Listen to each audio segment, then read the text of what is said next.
Hello friends, मैं अशोक आप सभी का बहुत ही मोस्ट वेलकम करता हूं उषा मैथ्स पर। कैसे हैं आप सभी और आप सबकी पढ़ाई कैसे चल रही है। मैं उम्मीद करता हूं कि आप बहुत अच्छे से ईमानदारी के साथ मेहनत कर रहे होंगे। देखिए, एक ही चीज़ है जो आपको आगे लेके जाएगी, वो है किसी को दूसरे को दिखाने की बजाय सिर्फ अपनी ईमानदारी से काम करते रहिए।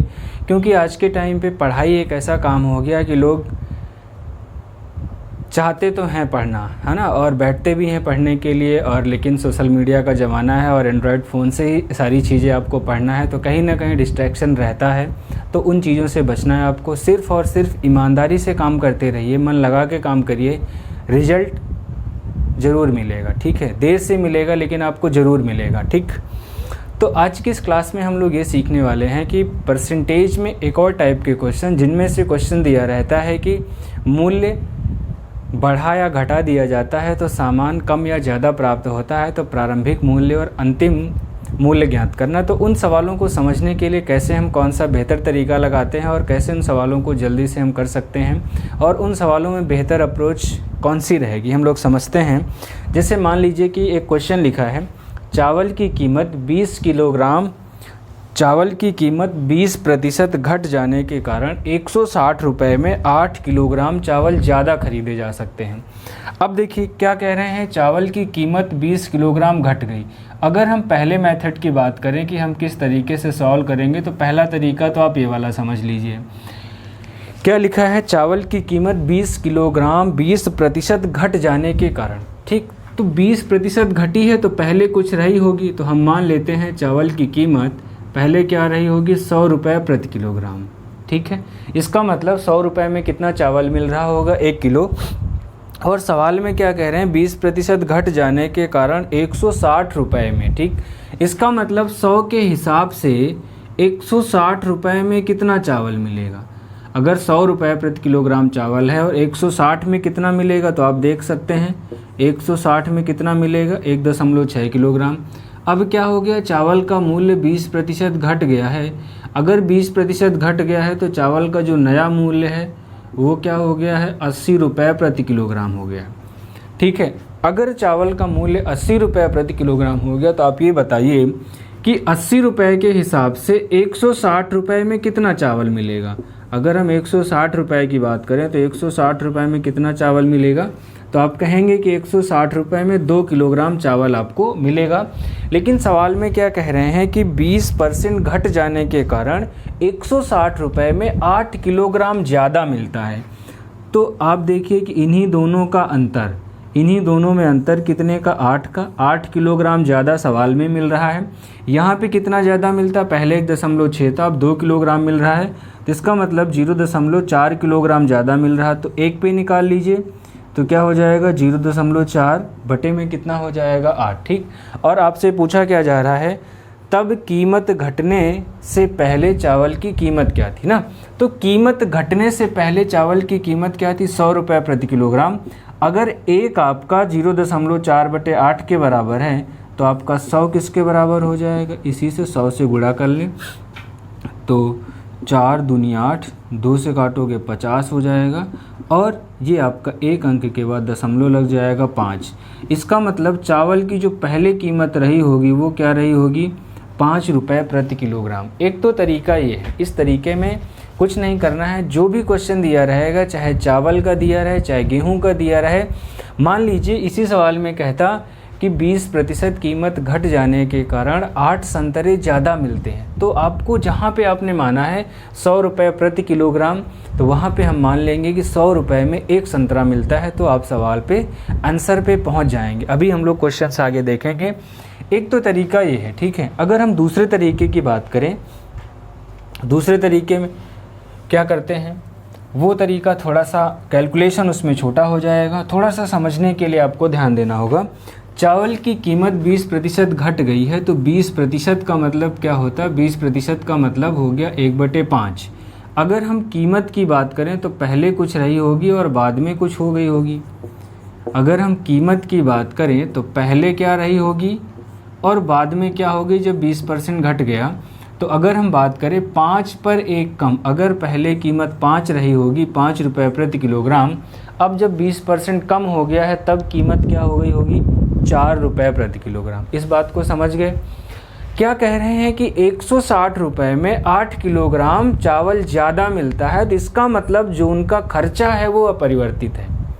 पहले भी 160 ही खर्चा करते थे, अब भी 160 ही खर्चा कर रहे हैं। जब भी इस तरह का क्वेश्चन मिलेगा तो इसका मतलब जो उनकी मात्रा का रेशियो रहेगा वो उल्टा होगा। उल्टा का मतलब अगर कीमत का अनुपात 5:4 है और खर्चा अपरिवर्तित है तो इसका मतलब उनकी मात्रा का अनुपात उल्टा होगा कीमत से 4:5। इस बात को समझ लेंगे तो ये सवाल आपका चंद सेकंडों में हो जाएगा।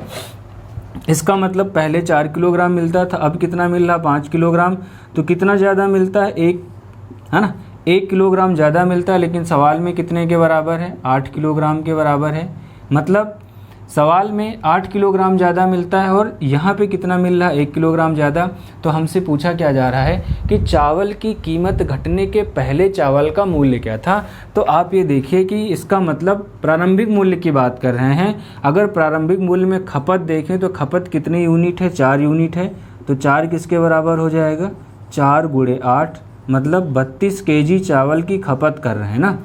अगर 32 kg चावल की खपत कर रहे हैं और रुपया कुल कितना है 160, तो 160 रुपये में 32 kg चावल है तो कितने रुपए प्रति किलोग्राम पड़ा, तो 160/32 ये रुपया है और ये kg है, तो 32 पंचे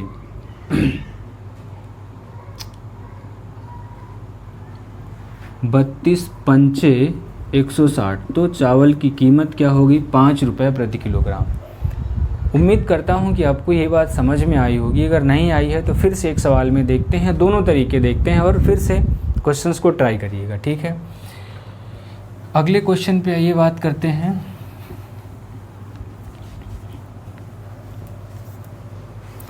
अगला सवाल क्या कह रहे हैं, चीनी की कीमत में 25% की कमी हो जाने के कारण 600 रुपये में 10 किलोग्राम चीनी अधिक खरीदी जा सकती है।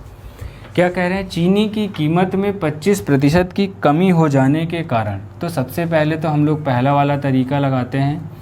पहले वाले तरीके में हम लोगों ने क्या सीखा, मान लेते हैं चीनी का दाम कितना है, 100 रुपया प्रति किलोग्राम। चीनी का जो प्रारंभिक दाम मान के चलते 100 रुपये प्रति किलोग्राम। तो आप बताइए 600 रुपये में बात कर रहे हैं, तो 600 रुपये में कितना चीनी मिलेगा, 600 रुपये में इनको 6 किलोग्राम चीनी मिल जाएगा। जब चीनी का दाम 25% कम हो गया, 25% कम का मतलब चीनी का दाम हो गया है, अब जो नया दाम हो गया है 75 रुपये प्रति किलोग्राम। तो 75 के हिसाब से 600 रुपये में कितनी चीनी मिलेगी, 600 रुपये में कितनी चीनी मिलेगी, तो 8 किलोग्राम, ठीक।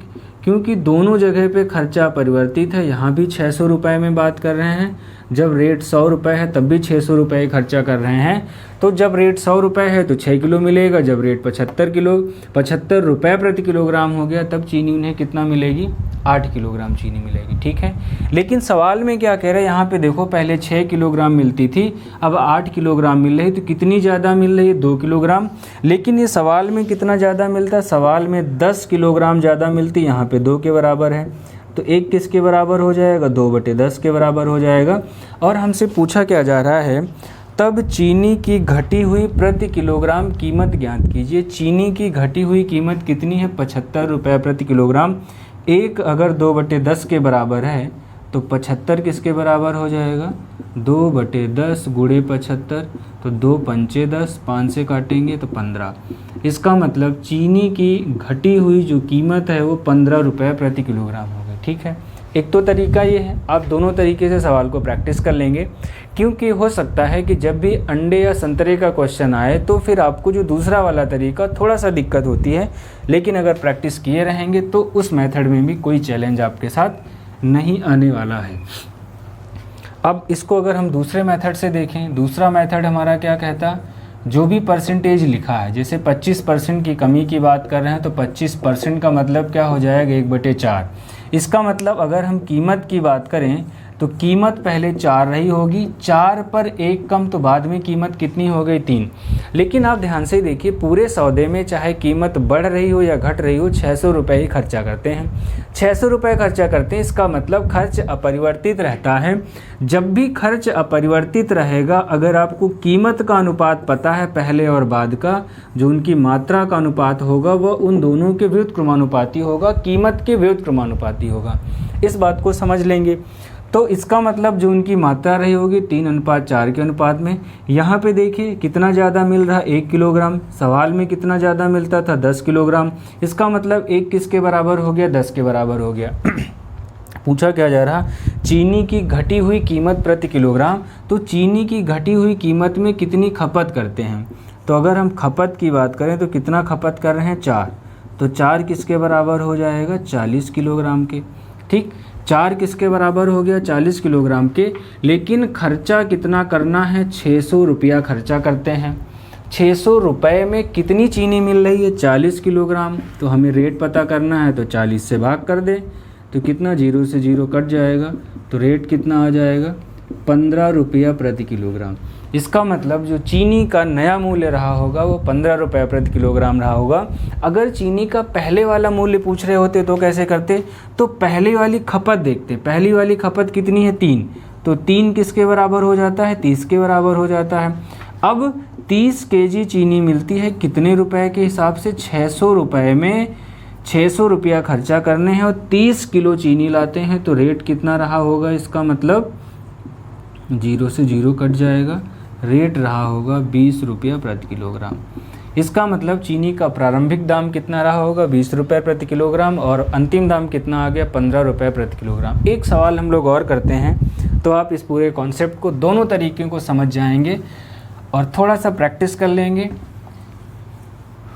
तो फिर इन क्वेश्चंस में कोई डाउट नहीं रहेगा।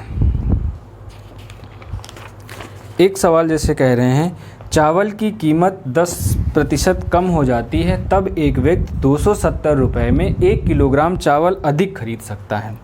ठीक है, तो अब की बार हम लोग पहले दूसरा वाला तरीका लगाते हैं। ठीक, क्या कह रहे हैं चावल की कीमत 10% कम हो जाती तो 10% का मतलब 1/10। अगर हम कीमत की बात करें तो कीमत पहले कितनी रही होगी 10, कम हो रहा है तो 10 पर 1 कम तो कितना हो जाएगा 9 रुपये प्रति किलोग्राम। 270 रुपये में 1 किलोग्राम चावल ज़्यादा खरीद सकता है। तो आप ये देखिए कि दोनों कंडीशन में चाहे रेट पहले जैसा रहा हो या रेट घट गया हो, खर्चा 270 का ही है। खर्चा 270 का है, इसका मतलब खर्चा अपरिवर्तित है। तो खर्चा परिवर्तित तब होगा जब उनकी मात्रा कीमत के व्युत्क्रमानुपाती होगी ना। अगर कीमत में 10:9 का अनुपात है तो उनकी मात्रा में 9:10 का अनुपात होगा। ठीक है, अब क्या कह रहे हैं सवाल में 1 किलोग्राम चावल ज़्यादा मिलता है। पहले 9 किलोग्राम मिलता था, अब 10 किलोग्राम, यहाँ भी 1 किलोग्राम मिलता है और सवाल में भी कितना मिलता है 1 किलोग्राम ही ज़्यादा मिलता है। तो 1 किसके बराबर हो गया 1 के। पूछा क्या जा रहा है चावल की प्रति किलोग्राम मूल कीमत। तो मूल कीमत क्या है 10, लेकिन मूल कीमत में आप खपत देखिए कितनी है 9, तो 9 किसके बराबर हो जाएगा। अगर हम मात्रा की बात करेंगे कितनी खपत करते हैं जो मूल कीमत के अनुसार, तो 9 किसके बराबर हो गया 9 केजी। आप ये बताओ कि 270 रुपया खर्चा करके 9 किलो चीनी लाते हैं। 270 रुपये में 9 किलो चीनी लाते हैं तो चीनी का दाम कितना रहा होगा, जाहिर सी बात है 9 त्रिक 27, 30 रुपया प्रति किलोग्राम। तो इसका मतलब जो चीनी की मूल कीमत रही होगी वो 30 रुपये प्रति किलोग्राम रही होगी। अगर हम बाद वाली कीमत की बात करें तो बाद वाली खपत क्या होगी, तो बाद वाली खपत तो 1 अगर 1 के बराबर है तो 10 किसके बराबर हो जाएगा 10 के। अब देखिए 270 रुपये में 10 किलो चीनी आती है, जिसका मतलब बाद वाला रेट कितना रहा होगा 27 रुपया प्रति किलोग्राम। तो इस तरीके से इस सवाल को हम लोग कर सकते हैं। तो मूल कीमत कितनी आ गई 30 रुपये प्रति किलोग्राम और अंतिम कीमत कितनी आ गई 27 रुपये प्रति किलोग्राम। अब इस सवाल को आप दूसरे वाले तरीके से लगाएंगे। दूसरे वाले तरीके में क्या मानते हैं, मान लेते हैं जो चावल है, चावल की कीमत क्या है 100 रुपया प्रति किलोग्राम। कोई भी क्वेश्चन आएगा उसमें 100 रुपये प्रति किलोग्राम मान के ही सॉल्व करेंगे। तो आप ये बताइए कि 270 रुपये में कितना चावल मिलेगा। तो आप कहेंगे 270 रुपये में 2.7 किलोग्राम चावल मिलेगा। जब रेट क्या हो गया है 20%, 10% कम हो गया, रेट 10% कम हो गया है, तो अब नया रेट क्या हो जाएगा 90 रुपये प्रति किलोग्राम।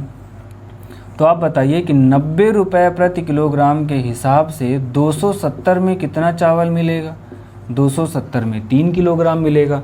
लेकिन आप यहाँ पे देखिए पहले 2.7 किलोग्राम मिलता था, अब 3 किलोग्राम मिलता है, तो कितना ज़्यादा मिल रहा है 0.3 किलोग्राम ज़्यादा मिल रहा है।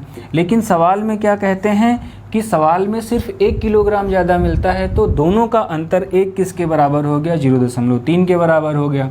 अगर आपको प्रारंभिक मूल्य पता करना तो प्रारंभिक मूल्य क्या है 100, तो 100 किसके बराबर हो जाएगा 0.3 गुणे 100, तो हमारा क्या आ गया 30 रुपया प्रति किलोग्राम। ठीक, अगर आपको अंतिम मूल्य पता करना तो अंतिम मूल्य क्या है 90 रुपये, तो 90 किसके बराबर हो जाएगा 90 गुणे 0.3, 9 तिरिक 27 रुपया प्रति किलोग्राम।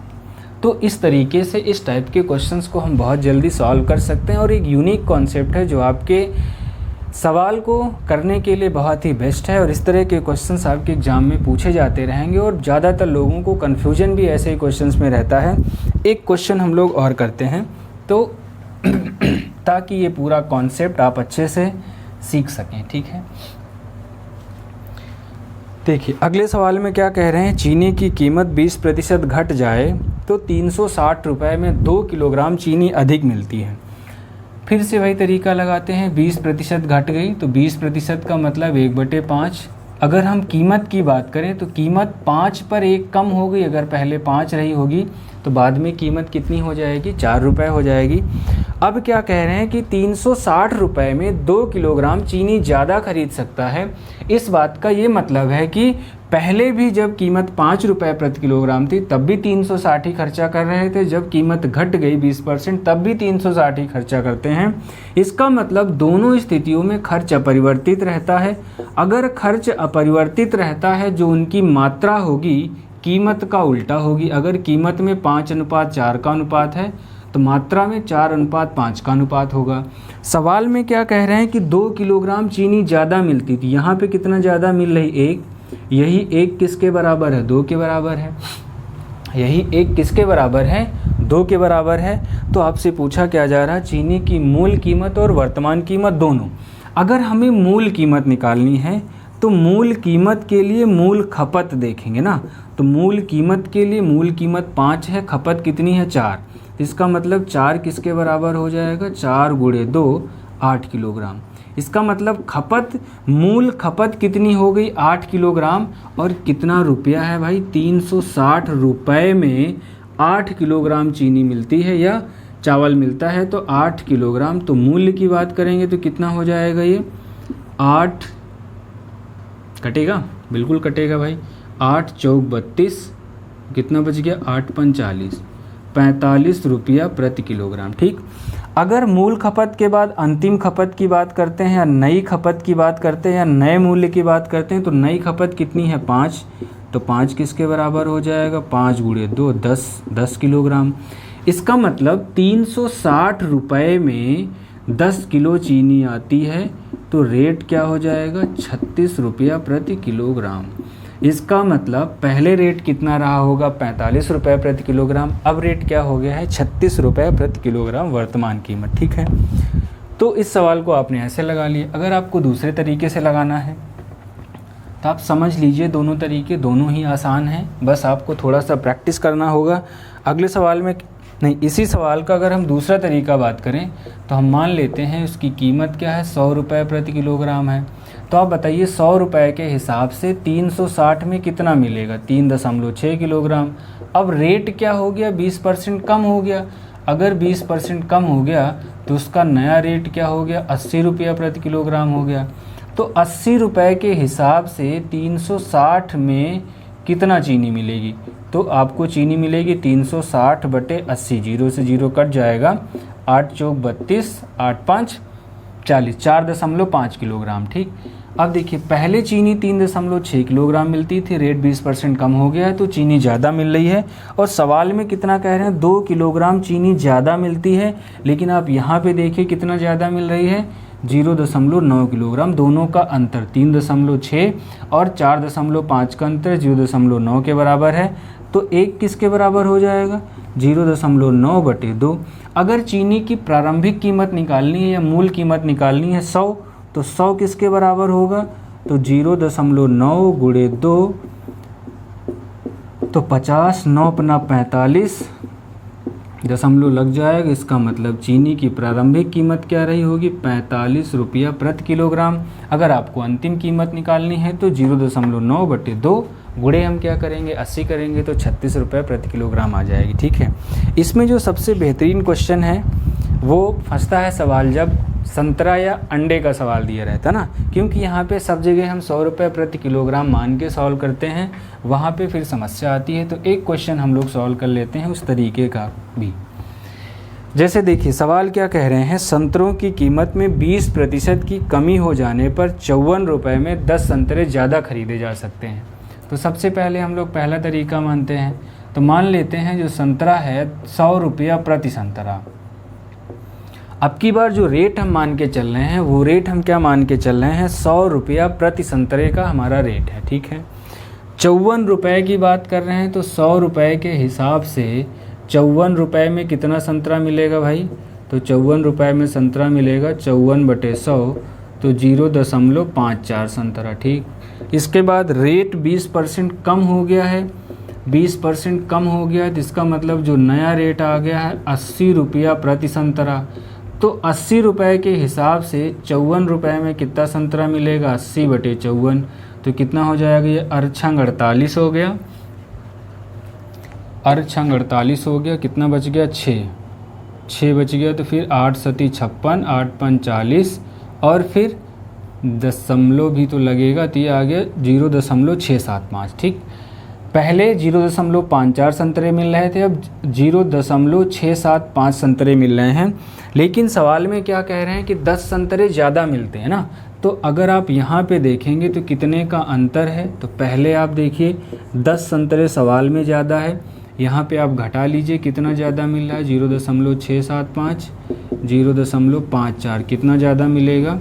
यहाँ पे 5, 4 और 1, तो 0.135 संतरा ज़्यादा मिल रहा, तो 1 किसके बराबर हो जाएगा? 0.135 बटे में क्या हो गया? 10। अगर आपको प्रारंभिक कीमत निकालनी है तो अगर हम प्रारंभिक कीमत की बात करेंगे तो प्रारंभिक कीमत कितनी है? 100। लेकिन सवाल में पूछा क्या जा रहा है? संतरों की घटी हुई प्रति दर्जन कीमत ज्ञात कीजिए। ध्यान देंगे, संतरों की घटी हुई प्रति दर्जन कीमत, लेकिन हमने क्या निकाला है? 100 रुपया प्रति संतरा।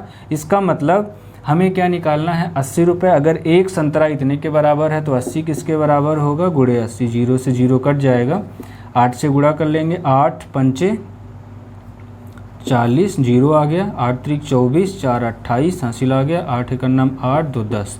अब 3 अंक के बाद दशमलव लग गया, 1 2 3, तो कितना बन जाएगा आपके पास? ये आ गया 1.08 प्रति संतरा। इसका मतलब जो संतरे का बाद वाला दाम आ गया है 1.08 प्रति संतरा। ठीक है। अब देखिए प्रति संतरा आ गया, लेकिन आपसे पूछा जा रहा दर्जन में। अगर एक संतरे का दाम इतना है तो दर्जन के लिए क्या करेंगे? 12 से गुणा करेंगे, 1.08, तो 12 8 96, 12.96 रुपया प्रति दर्जन। ठीक है।